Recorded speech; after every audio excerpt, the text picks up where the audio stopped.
Hello friends, मेरा नाम है श्वेता और आप मुझे देख पा रहे हैं मेरे चैनल लर्निंग विद श्वेता में। दोस्तों, आज मैं आपको सिखाऊंगी कि बोर्ड एग्ज़ाम में कॉपी कैसे लिखें। आज मैं इंग्लिश का मॉडल पेपर सॉल्व करके बताऊंगी। अगर आपको मेरी वीडियो अच्छी लगे तो आप लाइक और सब्सक्राइब करना बिल्कुल भी मत भूलिएगा। तो बिना टाइम वेस्ट किए चलिए हम आज अपना टॉपिक शुरू करते हैं। दोस्तों, कभी भी हमको जब भी पेपर सॉल्व करना हो तो हमें नोट और इंस्ट्रक्शंस को ज़रूर पढ़ना चाहिए। कभी कभी हम लोग पेपर सॉल्व करना शुरू कर देते हैं और इंस्ट्रक्शंस को ठीक से पढ़ते नहीं हैं। तो कभी भी पेपर को सॉल्व करने से पहले हमें इंस्ट्रक्शंस को ज़रूर अच्छे से पढ़ना चाहिए। फर्स्ट 15 मिनट्स जो हमको अलॉट हुए हैं वो सिर्फ क्वेश्चन पेपर को पढ़ने के लिए ही अलॉट हुए और हमें उस क्वेश्चन पेपर को ज़रूर पढ़ना चाहिए। This question paper is divided into 4 sections ABCD। ये पेपर जो है ABCD 4 सेक्शंस पे डिवाइड है। All questions from the 4 sections are compulsory. सभी क्वेश्चंस करना अनिवार्य है। Marks are indicated against each question. सभी के मार्क्स उनके सामने दिए हुए हैं। हर क्वेश्चन के मार्क्स उसके सामने दिए हुए हैं। Read the questions very carefully before you answer them. सभी क्वेश्चंस को बहुत अच्छे से पढ़ना है इससे पहले कि हम उनका आंसर लिखें। तो चलिए शुरू करते हैं। Section A, reading. सबसे पहले हमें क्या करना है, इस पैराग्राफ को रीड करना है और इसे समझना है। Read the following passage carefully and answer the questions that follows. Guys, यहाँ मैं आपको इंग्लिश पढ़ा नहीं हूँ, मैं आपको सिर्फ ये सिखाने के लिए आई हूँ कि आपको अपना आंसर्स कैसे लिखना है। बोर्ड एग्जाम्स में आपको अपनी कैसे लिखें कि आपकी कॉपी नीट, क्लीन और सबसे अलग नजर आए, जिससे आपको सबसे अच्छे मार्क्स मिले। तो read the following passage carefully and answer the questions that follows. ये एक पैसेज दिया हुआ है और इस पैसेज से कुछ क्वेश्चंस लास्ट में पूछे गए हैं। ये देखिए, ये वो क्वेश्चंस है जो इस पैराग्राफ पे बेस है। तो आपको पैराग्राफ को पढ़ के पहले इसे समझना है, फिर इनके क्वेश्चंस के आपको आंसर देने हैं। तो चलिए हम लोग जल्दी जल्दी इसकी रीडिंग लगा लेते हैं। It is said that everyone lives by selling something. What you can understand by this statement is that teachers live by selling knowledge, philosophers live by selling wisdom, and priests earn their living by selling spiritual comfort. Though it may be possible to measure the value of material goods in terms of money, it is extremely difficult to estimate the true value of the services which people perform for us. There are times when we would willingly give everything we possess to save our lives, yet we might grudge paying a surgeon a high fee for offering us preciously the same service.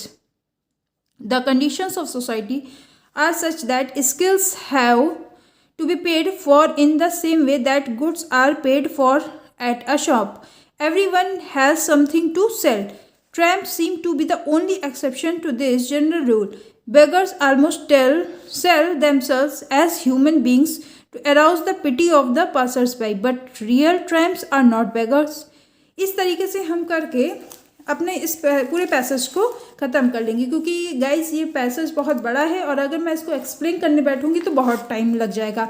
क्योंकि आज के मेरे video बनाने का motive यही है कि मैं आपको केवल आंसर को लिखना सिखाऊं कि इस आंसर को लिखना कैसे है। सपोज दैट ये जो कॉपी है ये आपकी बोर्ड एग्जाम की कॉपी है, तो कभी भी आपको क्वेश्चंस नोट नहीं करने हैं। बोर्ड एग्जाम का पेपर सॉल्व करते वक्त आपको क्वेश्चंस कभी भी नोट नहीं करने हैं। सिर्फ आपको सेक्शन डालना है और आंसर नंबर डाल के उस क्वेश्चन को सॉल्व करना है। जैसे आप इसमें देख सकते हैं, इसमें लिखा हुआ सेक्शन A, तो हम भी अपनी कॉपी में सबसे पहले सेक्शन A डालेंगे और आप हमेशा ब्लैक मार्कर का यूज़ करेंगे। ब्लैक मार्कर का यूज़ करने का बेनिफिट ये है कि मोटा होता है तो आपका आंसर टीचर को आसानी से दूर से ही दिख जाएगा कि आपने कौन सा सेक्शन किया और उसका कौन सा आंसर किया है। तो सेक्शन A का हम लोग फर्स्ट क्वेश्चन कर रहे हैं, तो आंसर 1 हम यहाँ साइड में डाल देंगे, आप देख पा रहे हैं। और सबसे अच्छा है कि जो भी पैसेज दिया है आप उसको हिंट डाल दीजिए कि कहाँ से कहाँ तक की का आंसर आप दे रहे हैं। तो हिंट में आप देख सकते हैं कि यहाँ से पैसेज शुरू हुआ, इट इज़ सेड दैट से, तो हम भी अपनी लाइन शुरू कर देंगे। इट इज़ सेड दैट, और डॉट डॉट करके पैसेज का आखिरी लाइन, ये देखिए हमें पैसेज का आखिरी लाइन दिया हुआ है केयर इन द वर्ल्ड, तो in the world question mark करके हमने अपना हिंट दे दिया। हिंट को आप अंडरलाइन कर लीजिए। अब ये इतना करने के बाद हम अपना पहला क्वेश्चन लिखेंगे। हमारा पहला क्वेश्चन है what does the author mean by the statement everyone has something to sell. तो अब हमको गाइज यहाँ पे आंसर लिखना है, ना कि क्वेश्चन नोट करना है। तो हम डालेंगे ए, आंसर नंबर 1 का ए, जो आपके क्वेश्चन पेपर में पड़ा है हमको वही डालना है। अगर यहाँ पे ABCD दिया है, देखिए यहाँ पे ABCD दिया है, तो हम भी अपने आंसर में क्या डालेंगे, ABCD डालेंगे। आप देख सकते हैं इसमें G तक क्वेश्चंस दिए हैं। इसमें से मैंने आपको समझाने के लिए कुछ क्वेश्चंस के आंसर्स को लिख लिया है। इस तरीके से आपको जो भी क्वेश्चंस आ रहे हैं, 2 क्वेश्चंस के आंसर, 3 क्वेश्चंस के आंसर, आप इसको लाइन से कर लेंगे। इसके बाद आप एक लाइन का गैप करके स्केल से डबल लाइन कर देंगे। इससे कॉपी आपकी काफ़ी नीट एंड क्लीन नज़र आएगी। अब ये आपका सेक्शन ए का आंसर नंबर 1, ये देखिए सेक्शन ए का आंसर नंबर 1 कंप्लीट हो गया है। अब हम नेक्स्ट क्वेश्चन पे आते हैं। अब नेक्स्ट क्वेश्चन हमारा सेक्शन बी है राइटिंग। तो अब हम आंसर डालेंगे इसमें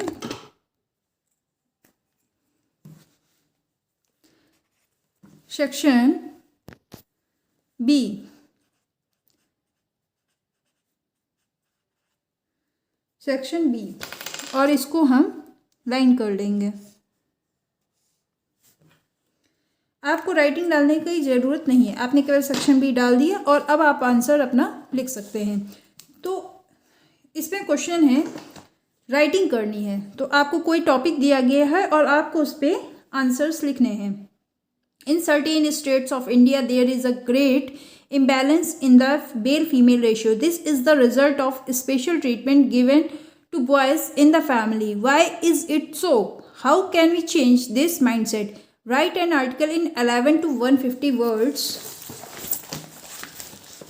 on gender discrimination in society. You are करुणा और करण, आपको इस 2 नाम से आर्टिकल लिखना है।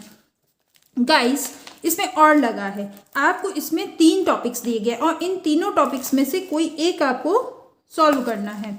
नेक्स्ट है आपका rising pollution, fast and competitive lifestyle, lack of nutritious food etc have caused health woes for a large section of our population. Providing health care used to be a charitable and ethical activity. Today it has become commercialized, a money spinning business. Write an article in 11 to 150 words on how to provide proper health care to the common man. You are Karan or Karuna. Write an article in about 100 to 150 words on the topic importance of democratic values. You are Deepak and Deepa. You are Navtej, Navita, Secretary Environment Club, Akash Public School, Agra. You along with a group of students went on a 3 days tour through Corbett National Park. You found how the tourists abuse the available facilities and thus endanger the environment. Write a letter in 100 to 150 words to the editor of a national daily highlighting the situation, suggest ways through which the environment of the park can be saved. You bought a flat from PQR Builders, Sector 55, Noida. Within a period of 2 months, you have started facing a lot of problems like seepage in the walls and ceilings, wall point peeling off, leaking sanitary fittings, life getting stalled etc. Write a letter of complaint in 100 to 150 words to the works manager. You are Karna Karan, A90 Apurva Apartments, Noida. तो guys इसमें question number 2 के अंदर 3 parts दिए, इन 3 में से कोई आपको एक करना है और क्वेश्चन नंबर सेक्शन बी के क्वेश्चन नंबर 3 में 2 दिए हैं, इन 2 में से कोई आपको एक सॉल्व करना है। ये देखिए गाइस इस तरीके से मैंने कुछ लाइंस लिख के आपको आपके क्वेश्चन के आंसर की दिखा दी हैं। इस तरीके से आप अपना पूरा आंसर लिख लेंगे। आंसर लिखने के बाद आप ब्लैक मार्कर से लाइनिंग ज़रूर करेंगे। आप चाहें तो लाइनिंग के लिए जगह छोड़ देंगे और लास्ट में लाइनिंग करेंगे, ताकि आपका पेपर लाइनिंग करने की वजह से छूटे ना। इसके लिए आप लास्ट के 5 मिनट देंगे लाइनिंग करने के लिए। अब हमारा नेक्स्ट क्वेश्चन, हमने ये पेज मोड़ लिया है। अब हमारा थर्ड सेक्शन है section C, grammar and translation. तो अब हम यहाँ पे ब्लैक मार्कर से बड़ा बड़ा सेक्शन सी लिख देंगे इस तरीके से, और अब हम इसको करना शुरू करेंगे। तो देखिए इसको हम कम समय में कैसे जल्दी से जल्दी कर सकते हैं। गाइस, आपको पूरे क्वेश्चन पेपर में कहीं भी क्वेश्चंस नहीं कॉपी करने हैं। आपको सिर्फ आंसर नंबर डाल के आंसर्स को लिखना है। सॉरी, मेरा कैमरा थोड़ा सा मुझे डिस्टर्ब कर रहा है, बट ऑल राइट, ये सब तो चलता ही है।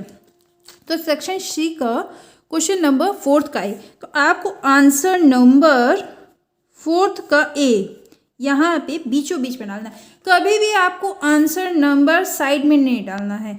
साइड में डालने में क्या होता है कि कभी कभी वो कॉपी में छुप जाता है। आपको हमेशा आंसर नंबर कहाँ डालना है? बीचों बीच पे डालना है, ताकि एग्जामिनर को कॉपी चेक करने में कोई भी प्रॉब्लम ना हो। ये देखिए आंसर नंबर 4 का ए। अब हमारा क्वेश्चन क्या है? In spite of the efforts, choose the option which best expresses the meaning of underlined idioms and phrases, verbs of the following sentences. आपको idioms, phrases दी हुई हैं और इसका आंसर लिखना है। 4 options दिए हुए हैं। In spite of the efforts of all peace-loving people, world peace is still a far cry. हमारा word है still a far cry. इसके 4 options दिए हैं। An abstract idea, a long way off, an impracticable idea, out of reach. तो आपको इन 4 options में जो भी आंसर सही लगे आप उसे नोट डाउन कर लेंगे। सपोज दैट इसका आंसर है अ लॉन्ग वे ऑफ। आपने आंसर को ऐसे लिख दिया। अब आपको लिखना है इसी का सेकंड पार्ट।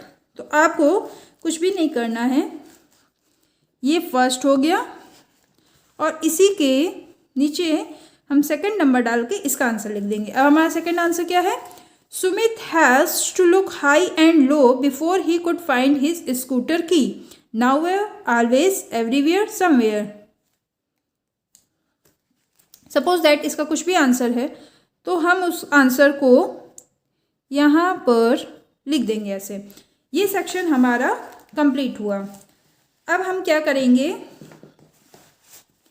इसके बाद हम स्केच पेन से या दूसरे पेन से बीचों बीच में दूसरे सेक्शन को लिख देंगे। तो अब हम इसके बाद करने जा रहे हैं आंसर नंबर 4 का बी पार्ट। तो इस तरीके से हम इसको ऐसे यहाँ पे लिख लेंगे। इसके बाद हमारे हैं सिनोनिम्स। इन 4 सिनोनिम्स में हमें सही वाला लिखना है। तो आपका जो भी सही है, अब सिनोनिम्स उतारने में ज़्यादा टाइम नहीं लगेगा, इसलिए आप इनको चाहें तो लिख के इनका सामने आंसर्स लिख सकते हैं। ये देखिए मैंने यहाँ सामने लिख दिया है। इनका जो भी आंसर है आप यहाँ पे ऐसे लिख देंगे। यहाँ पे डाल देंगे नंबर 1 और यहाँ पे डाल देंगे नंबर 2। इसके बाद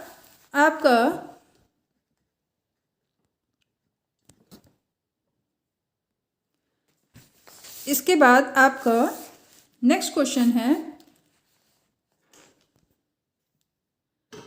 choose the correct antonym of each of the following words. तो अब ये आपका नंबर सी है, तो आप ऐसे ही सी के नीचे क्या डालेंगे? आंसर नंबर 4 का सी।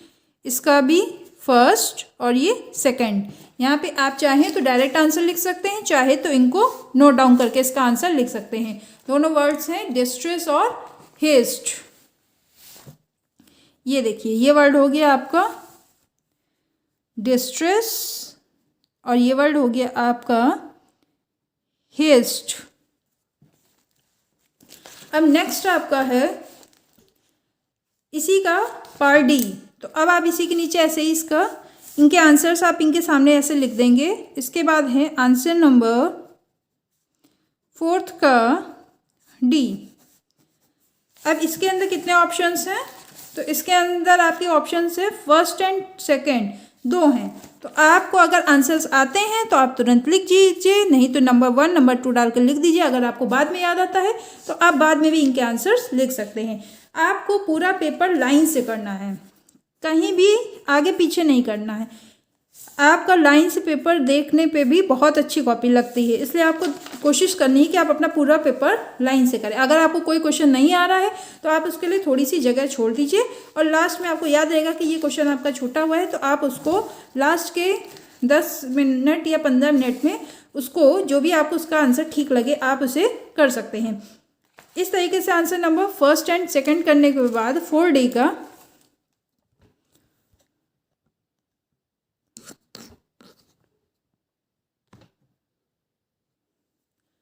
अब आप करेंगे आंसर नंबर 4 का ई। आपको जैसे जैसे जितने भी इसके पार्ट्स मिलते जाएंगे आप उनको डायरेक्ट करते जाएंगे। अब ई में क्या है? Choose the correct words which will correctly complete the given sentences. 2 sentences हैं, आपको पहले का जो आंसर ठीक लगे आप वहाँ पे ये लिख सकते हैं और दूसरे का भी जो भी आंसर ठीक लगे आप यहाँ पे कर सकते हैं।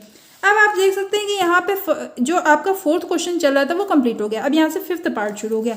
तो आप यहाँ पे एक फाइनल मार्कर से लाइन कर देंगे। इससे पता चलेगा कि आपका पूरा एक सेक्शन के अंदर की जितने क्वेश्चंस थे वो सब कंप्लीट हो चुके हैं। इस तरीके से आप एक लाइन दे देंगे। चलिए अब हम आते हैं आपके क्वेश्चन नंबर 5th में।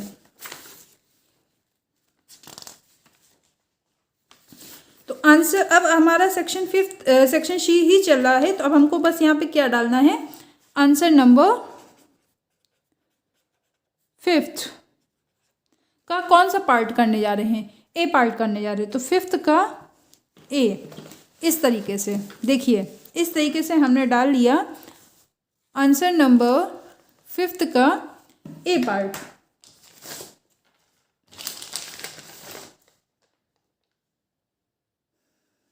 अब हमारा इसमें क्वेश्चन है she said I called on you the day before yesterday. तो अब आपका इसमें क्या करना है? इनडायरेक्ट बनाना है। तो आप सपोज दैट, चलिए मैं आपको एक बना के दिखा देती हूँ कि कैसे इसमें डायरेक्ट इनडायरेक्ट बनाएंगे। सॉरी गाइस, थोड़ा सा मेरा कैमरा प्रॉब्लम कर रहा है, इसके लिए मैं आपसे माफ़ी मांगना चाहूँगी।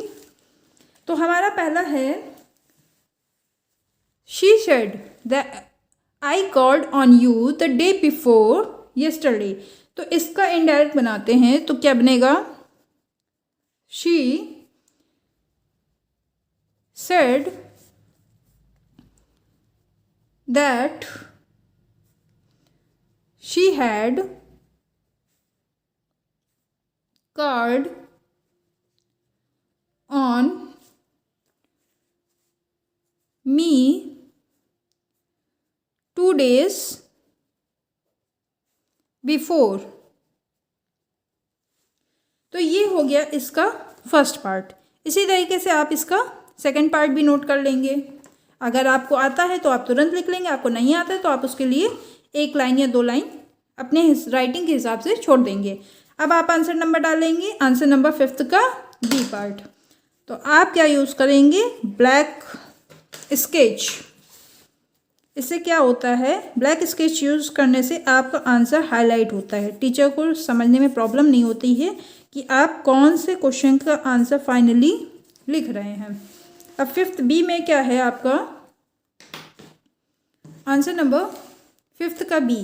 5th के बी में क्वेश्चन क्या है? कंबाइन एनी, ये देखिए, combine any one set of the sentences as directed within the brackets.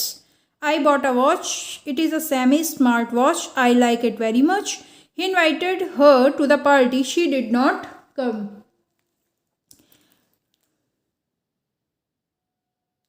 Suppose that इसमें से हमें एक आ रहा है या दोनों आंसर्स आ रहे हैं, तो मान लीजिए मैं आपको एक आंसर लिख के दिखा देती हूँ और आप ऐसे ही दूसरे का आंसर भी लिख लेंगे, क्योंकि मैं आपको पेपर लिखने का ढंग बता रही हूँ, ना कि आपको क्वेश्चन पेपर सॉल्व कर रही हूँ। तो सपोज दैट इसका आंसर है I like very much the semi smart watch that I bought.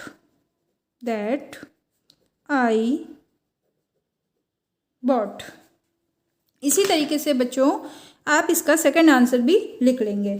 तो इस तरीके से आपका फिफ्थ के बी का सेकंड पार्ट भी कंप्लीट हुआ। अब आपका आ रहा है सी पार्ट, तो आप क्या डालेंगे, आंसर नंबर फिफ्थ का सी पार्ट ऐसे, और इसमें आपको जो भी आंसर आता है आप उसको कर लेंगे। इसके अंदर दो सेक्शन है, first and second. Suppose that मानिए आपको सेकंड आंसर इसका आ रहा है, अगर फर्स्ट नहीं आ रहा है तो आप फर्स्ट के लिए ऐसे एक लाइन या दो लाइन छोड़ दीजिए और सेकंड क्वेश्चन उसके बाद कर लीजिए। सेकंड क्वेश्चन है हमारा, no other girl in the class is so beautiful as Renu, और हमें इसका सुपरलेटिव बनाना है। तो सुपरलेटिव बनाने के लिए Renu is the most beautiful girl in the class.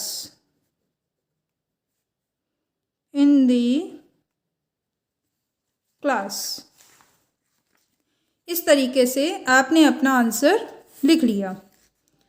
अब फिफ्थ का सी पार्ट भी क्या हुआ हमारा, कंप्लीट हुआ। अब नेक्स्ट पार्ट में आते हैं। अब है आंसर नंबर फिफ्थ का डी पार्ट। ये हमने आंसर नंबर फिफ्थ का सी पार्ट किया, अब हम आंसर नंबर फिफ्थ का डी पार्ट करेंगे। तो हम ऐसे ही डालेंगे आंसर नंबर फिफ्थ का डी और ऐसे लाइन खींच देंगे। Correct any one of the following sentence. अब इसमें दो सेंटेंस दिए, फर्स्ट एंड सेकंड। आपको अगर फर्स्ट का आंसर आता है तो आप लिख देंगे, नहीं आता है तो आप उसके लिए जगह छोड़ देंगे। अब मैं इन दोनों में से आपको एक करके दिखा देती हूँ। फर्स्ट है, he has received a letter yesterday, the sceneries of Kashmir are very charming. तो आप इधर देख सकते हैं कि सीनरी की स्पेलिंग गलत है, तो ये बहुत ईजी सेंटेंस है। यहाँ पे हम सीनरी की स्पेलिंग होती है SCENERY।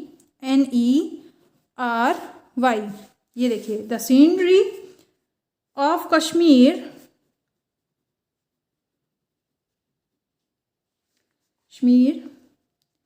is very charming।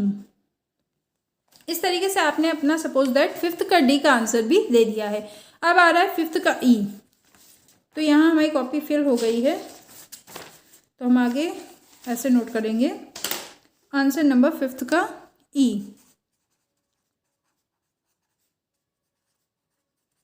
Answer number fifth का ई में दो आपको दिए हैं। आपका फर्स्ट का जो भी आंसर है आप लिख दीजिए और सेकंड का जो भी है आंसर लिख दीजिए। आपको दिया हुआ इडियम स्पेसेस दिया, bag and baggage. Suppose that इसका कुछ भी आंसर है तो आपने ऐसे लिख दिया, with all ones belongings. Second का, to Indian spoke, to gain, to come nothing, to come to nothing. इस तरीके से आपका इसका ई पार्ट भी खत्म हुआ। तो अब आपका फिफ्थ सेक्शन जो है वो पूरा कंप्लीट हो चुका है। तो अब आप क्या करेंगे, स्केल से यहाँ पे एक फाइनल लाइन दे देंगे। इसका मतलब ये हुआ कि सेक्शन 5 के जितने भी क्वेश्चंस के पार्ट्स थे वो आपने कंप्लीट कर लिए। अब इस तरीके से आपका आता है आंसर नंबर 6। तो आप डाल देंगे ऐसे आंसर नंबर 6।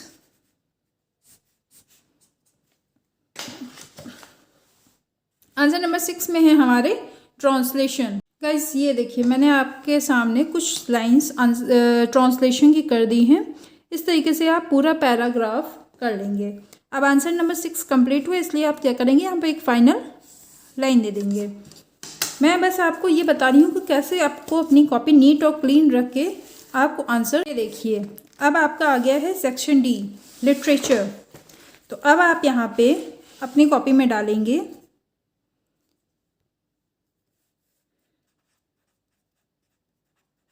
Section D. अब सेक्शन डी में आपके क्या हैं? Answer the following questions in about 30 words each. What were the series of emotions and fears that Douglas experienced when he was thrown into the pool? Why was Ilda happy to see the gift left by the peddler? अब इसमें से आपको जो भी answers आते हैं, इन दो में से एक क्वेश्चन करना है और इन दोनों में से एक क्वेश्चन को आपको सॉल्व करना है। कुल मिला के आपको 2 क्वेश्चंस 30 वर्ड्स के लिखने हैं। सपोज दैट आपने जो भी किया है, आप आंसर नंबर इसमें ए और बी डाल के ऐसे यहाँ पर आंसर्स अपने लिख देंगे। देखिए हमने इस तरीके से कुछ लाइन आंसर्स की लिख ली हैं। और मान लीजिए आपको फर्स्ट आंसर नहीं आ रहा तो आपने उसके लिए 2-3 लाइनें छोड़ दी और आप लास्ट में इसका आंसर लिख देंगे।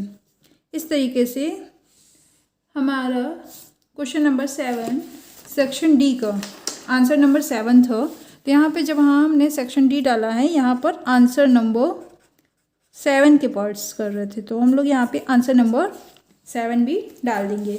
इसी तरीके से हम क्वेश्चन 8 कर लेंगे।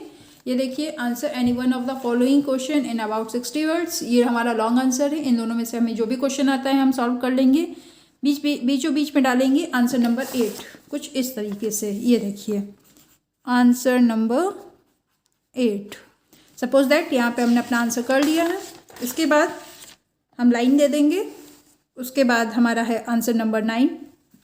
तो जो भी इसका आंसर है हम यहाँ पे आंसर नंबर 9 डाल के बीचों बीच में इसको यहाँ पे सॉल्व कर लेंगे। इसके बाद हमारे ये जो भी हैं सब लिटरेचर के आंसर्स हैं। तो आप इनके आंसर्स आपने लर्न कर लिए होंगे। आप इनके आंसर्स यहाँ पे ऐसे लिख देंगे 10, 11 एंड देन 12। फिर आपका आंसर नंबर ऐसे ही 11 जो भी होगा आप कर देंगे and then answer number 12। Suppose that यहाँ पे आपके सारे क्वेश्चंस पूरे हो गए और आप हर क्वेश्चन के बाद लाइन ज़रूर करेंगे। इससे कॉपी आपकी बहुत ही नीट एंड क्लीन रहेगी। आपके जो भी आंसर्स हैं आप यहाँ पे लिख लेंगे, क्योंकि अगर फ्रेंड्स मैं आंसर लिखूँगी तो आपका जो वीडियो बनके तैयार होगा वो बहुत ज़्यादा बड़ा हो जाएगा। इसलिए मैंने कुछ क्वेश्चंस के आंसर आपको शॉर्ट में देख के बता दिया कि आपको कैसे देने हैं और इस तरीके से आप बाकी क्वेश्चंस के आंसर्स भी लिख लेंगे। मुझे बस यहाँ पे ये बताना था कि बोर्ड की कॉपी को फाइनली लिखा कैसे जाता है। लास्ट में आप यहाँ पे लिख दीजिए थैंक यू और यहाँ जहाँ भी आपका फाइनल हो जाएगा वहाँ पे आप कंप्लीट लिख सकते हैं, ताकि टीचर को ये पता चल जाए कि यहाँ के बाद आपने पीछे पेजेस में कुछ नहीं किया है। तो फ्रेंड्स आप देख सकते हैं हमारा मॉडल पेपर थोड़ा बहुत मैंने सॉल्व करके आपको बता दिया है कि आपको कैसे अपना आंसर्स देने हैं। देखिए कितना नीट और क्लीन वर्क है। मेरी राइटिंग तो कुछ अच्छी नहीं है ज़्यादा, बट मैंने आपको ये समझाने की कोशिश की है कि आप कितना नीट और क्लीन कम टाइम में कितने अच्छे से सारे आंसर्स लिख सकते हैं। आप इस तरीके से सब में अपना अपना आंसर लिख देंगे। आपको कहीं भी क्वेश्चन पेपर नोट करने की ज़रूरत नहीं है। ये देखिए ये आपका फाइनली हो चुका है। फ्रेंड्स आपको मेरा वीडियो कैसा लगा आप मुझे लाइक करके और कमेंट्स करके कमेंट बॉक्स में ज़रूर बता सकते हैं। मेरा वीडियो देखने के लिए थैंक यू और मेरे चैनल को सब्सक्राइब करना बिल्कुल भी मत भूलिएगा। Thank you.